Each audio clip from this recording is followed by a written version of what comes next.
Exit பார்த்து கொண்டிருக்கும் நேயர்கள் அனைவருக்கும் வணக்கம். இன்னைக்கான வீடியோ என்ன அப்படின்னா, சிஎஸ்கே ரிலீஸ் பண்ண போற முக்கியமான பிளேயர்ஸ் யார் யாரு அப்படிங்கிறத பத்தி தான் இந்த வீடியோவில் நம்ம பேச போறோம். ரீடென்ஷன் அப்படிங்கிற ஒரு விஷயம் இருக்கு, அதுல ரிலீஸ் அப்படிங்கிற ஒரு மேட்டரும் இருக்கு. ஸோ யார் யாரெல்லாம் ரிலீஸ் பண்றாங்களோ திருப்பி ஆர்டிஎம் வச்சு எடுத்துக்கலாம். ஆனால் ஒன்ஸ் அவங்க ஆக்ஷனுக்குள்ள வந்துட்டாங்க அப்படின்னா எப்படி வேணாலும் நடக்கலாம். அது இப்போ இருக்கிற ஆர்டிஎம் ரூல்ஸ் வச்சு என்ன வேணாலும் நடக்கலாம். அப்படி சிஎஸ்கே ரிலீஸ் பண்ண போற 5 இம்பார்ட்டன்ட் பிளேயர்ஸ் யார் யாரு அப்படிங்கிறத பத்தி தான் இந்த வீடியோவில் நம்ம டிஸ்கஸ் பண்ண போறோம். வாங்க பேசலாம். ஃபர்ஸ்ட்லி வந்து பாத்தீங்கன்னா சிவம் டுபே. கண்டிப்பா சிவம் டுபே வந்து பாத்தீங்க அப்படின்னா சிஎஸ்கே ரீடைன் பண்ண மாட்டாங்க. ஏன்னா அவரை ஒரு ஆர்டிஎம் ஆப்ஷனா வச்சிருப்பாங்க. அங்க இருக்கிற ஒரு 14 கோடி 11 கோடி 18 கோடி அமௌண்ட்லாம் வந்து பாத்தீங்க அப்படின்னா நம்ம சிவம் டுபே போக மாட்டார் ஆக்ஷன்ல. ஸோ உள்ள அவரை விட்டு எவ்வளோ வர்றாங்களோ அது வரைக்கும் எடுக்க ட்ரை பண்ணலாம் அப்படிங்கிற மாதிரி வந்து பாத்தீங்க அப்படின்னா ட்ரை பண்ணுவாங்க. கண்டிப்பா ஆர்டிஎம்ல திருப்பி வந்துருவாரு அப்படிங்கிறது 99.9% உறுதி. ஆனா கண்டிப்பா ஆக்ஷனுக்குள்ள போறாரு. ஸோ அதனால வந்து பாத்தீங்க அப்படின்னா சிஎஸ்கே ரிலீஸ் பண்ணுவாங்க அப்படின்னு எனக்கு தோணுது. சிவம் டுபே கடந்த ஒரு 2-3 வருஷமா சிஎஸ்கேக்காக ரொம்ப பயங்கரமா விளையாண்டுட்டு இருக்க ஒரு பிளேயர். ஈவன் தோ ஒரு டோர்னமெண்ட் கூட அவரால் நம்ம ஜெயிச்சிருக்கோம்னு கூட நம்ம சொல்லலாம். ஏன்னா அந்த டோர்னமெண்ட் த்ரூ அவுட் அவர் நல்லா விளையாண்டாரு.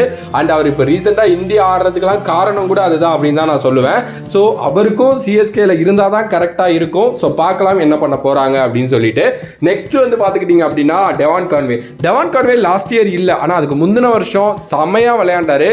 ஒரு சூப்பரான ஒரு பேட்ஸ்மேன் அப்படின்னு சொல்லுவேன். சீரியஸ்லி வந்து பாத்தீங்கன்னா அந்த ருத்ராஜுக்கும் டெவான் கான்வேக்கும் ஒரு நல்ல கெமிஸ்ட்ரி கிடைச்சிச்சு. ஏன்னா ருத்ராஜுக்கும் நம்மளோட ஃபேப் டு பிளிஸுக்கும் வந்து பாத்தீங்கன்னா ஒரு ஓப்பனர்ஸா செமையா செட் ஆகியிருந்தாங்க.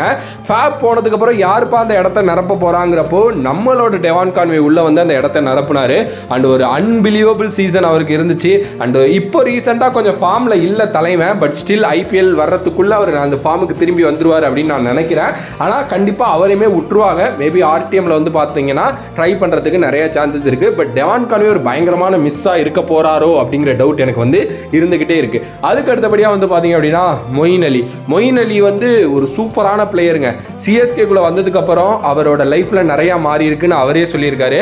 குறிப்பாக இங்கிலாந்து வந்து மொயின் அலி 6-7 விளையாட வச்சுக்கிட்டு இருந்ததை தாண்டி நம்பர் 3 அனுப்பின காலகட்டங்கள்லாம் இருக்குது. ஒன்ஸ் மொயின் அலி வந்து இங்கிலாந்து டீமே விட்டே போயிடுவாருன்னு நினச்சிட்டு இருந்தப்போ திருப்பி ஐபிஎல் நல்லா விளையாண்டதுக்கப்புறம் இங்கிலாந்து டீம்லேயே ஒரு பயங்கர கம்பேக் கொடுத்தாரு. இங்கிலாந்து டீமை தாண்டி சிஎஸ்கேக்காக அவர் நிறைய பண்ணியிருக்காரு.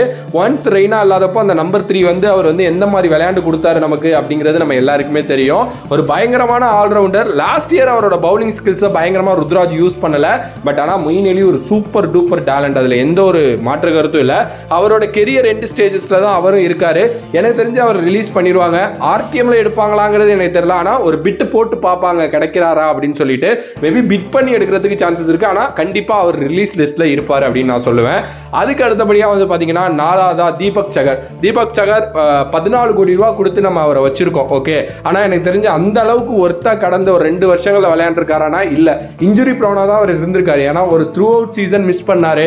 அதுக்கப்புறம் வந்து பெரிய பெர்ஃபார்மன்ஸ் இல்ல. 1 or 2 மேட்சஸ் திடீர்னு நல்லா ஆட ஆரம்பிப்பாரு. அதுக்கப்புறம் வந்து பாத்தீங்க அப்படின்னா அப்படியே மடங்கி போயிடுவாரு. இப்படிதான் அவர் வந்து ஒரு ஆன் அண்ட் ஆஃபாவே இருந்துகிட்டு இருக்காரு. திருப்பி அவர் ரீடைன் பண்ணி இல்ல ஆர்டிஎம்ல எடுக்கிறதெல்லாம் எனக்கு தெரிஞ்சு இப்ப இருக்கிற சிச்சுவேஷன்ல ரொம்ப ரொம்ப கஷ்டம் அப்படின்னு நான் நினைக்கிறேன். ஸோ அதனால வந்து பாத்தீங்க அப்படின்னா தீபக் சகர் வந்து ஒரு டெஃபினெட்லி ரிலீஸா இருக்க போறாரு. அதுல எந்த ஒரு மாற்று கருத்துமே இல்லை. ஒன்ஸ் தீபக் சகர் போயிட்டாரு அப்படின்னா நம்ம மேபி விட்டு போட்டு பார்க்கலாம். ஒரு 4-5 கோடியில கிடைச்சாரு அப்படின்னா ஒரு நல்ல பை தான், அதுல எந்த ஒரு மாற்று கருத்தும் இல்லை. ஆனா எனக்கு தெரியல, காம்படிஷன் அதிகமா இருக்கு. ஏன்னா புவனேஸ்வர் குமாருக்கு அப்புறம் நல்லா ஸ்விங் பண்ற ஒரு பவுலர் அப்படின்னா தீபக் சகர் தான். பட் ஆனா அதெல்லாம் எப்பயோ நடந்த மாதிரி தான் எனக்கு சீரியஸ்லி இருக்கு. அகைன் மேபி வர்றதுக்கு சான்சஸ் இருக்கு. ஆனா கண்டிப்பா ரீடைன் பண்ண மாட்டாங்க, ரிலீஸ் பண்ணிடுவாங்கிறது 100% உறுதியான ஒரு விஷயம். அதுக்கு அடுத்தபடியா வந்து பாத்தீங்க அப்படின்னா நம்மளோட அஜிங்கியா ரகானே வந்து பாத்தீங்க அப்படின்னா ஒரு நல்ல டேலண்ட்டுங்க, அதுல மாற்று கருத்தே இல்லை. அது பல வருஷமா நம்ம பல ஃபார்மேட் ஆஃப் கிரிக்கெட்ல பார்த்துருக்கோம். ஆனால் அவருக்கான ரெகக்னேஷன் எங்கேயோ மிஸ் ஆகிட்டே இருந்துச்சு. வந்தார் சிஎஸ்கேக்குள்ள, புது அஜிங்கியா ரகானேவை நம்ம பார்த்தோம். ரகானேனால இப்படி விளையாட முடியுமாங்கிற மாதிரிலாம் காட்டிட்டு போயிட்டார் அவர். அதுவும் அந்த மும்பையோட ஆரம்பிச்சார் ஒரு மேட்ச், அடிச்சு தும்சம் பண்ணிட்டாரு. அங்கேருந்து அவர் வந்து நிறையா நல்லா விளையாண்டுருக்காரு. அண்ட் ஃபைனலில் கூட இந்த 2023 அவர் வந்து விளையாண்ட அந்த ஒரு குரூஷியலான நாக் சூப்பராக இருந்துச்சு. அவர் ரிட்டையர்மெண்ட் இன்னும் அறிவிக்கல ஐபிஎல்லேருந்து. அவர் ரிலீஸ் பண்ணிடுவாங்க. மேபி திருப்பி ஒரு பிட்டு போட்டு பார்க்கலாம். ஆனால் ஆர்டிஎம் பண்ணுறதுக்கு சான்சஸ் கிடையாது. பட் அவர் ஒரு பெரிய ரிலீஸாக தான் சிஎஸ்கேக்கு இருக்க போகிறாரு அப்படின்னு நினைக்கிறேன். ஸோ 5 பிளேயரை நான் கவர் பண்ணிட்டேன். போனஸ் டிப்பாக ஒரு பிளேயர் பற்றி நான் பேச போகிறேன். அது யார் அப்படின்னா நம்மளோட ரச்சின் ரவீந்திரா. ரச்சின் ரவீந்திரா உண்மையுமே வந்து பார்த்தீங்கன்னா ஒரு சூப்பரான ஒரு செம்மையான ஒரு பிளேயரு. அவர் வந்து அடுத்த ரெய்னாவாக ட்ரை பண்ணணும் அப்படிங்கிற மாதிரிலாம் தான் போன வருஷம் சொல்லி எடுத்திருந்தாங்க. ஓகே, ஆனால் அவரை வந்து பார்த்தீங்க அப்படின்னா விளையாட வச்சப்போ நல்லா விளையாண்டாரு. அப்புறம் ஒரு 1 or 2 மேட்சஸ் மிஸ் பண்ணார். திருப்பி அவர் ஃபுல்லாக ஹோல் சீசனே இது பண்ண வச்சாங்க. ஃபைனலில் வந்து நல்லா விளையாண்டாரு. ஒரு டெவான் கான்வே இல்லை அப்படிங்கிற அந்த ஒரு இடத்த வந்து பார்த்தீங்க அப்படின்னா அவர் கொஞ்சம் நிரப்ப ட்ரை பண்ணார், நிரப்பலை. அது உண்மையான விஷயம் தான். ஆனால் அவர் சின்ன பையன், ஃபர்ஸ்ட் டைம் வந்து பார்த்தீங்க அப்படின்னா ஐபிஎல் மாதிரி ஒரு டோர்னமெண்ட்டில் விளையாடுறாரு. 1.5 கோடிக்கு ஈஸியாக கிடைச்சாரு.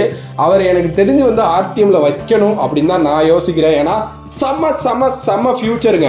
நீங்கள் 1 டவுன் கூட இறக்கி விடலாம், வர இல்லை ஓப்பன் கூட பண்ண வைக்கலாம். பயங்கரமான ஒரு ஃபியூச்சர் அவர். எனக்கு தெரிஞ்ச அந்த ஆப்ஷன் வச்சிருப்பாங்க அப்படின்னு நான் நினைக்கிறேன். ஆனால் ரிலீஸ் பண்ணிடுவாங்க.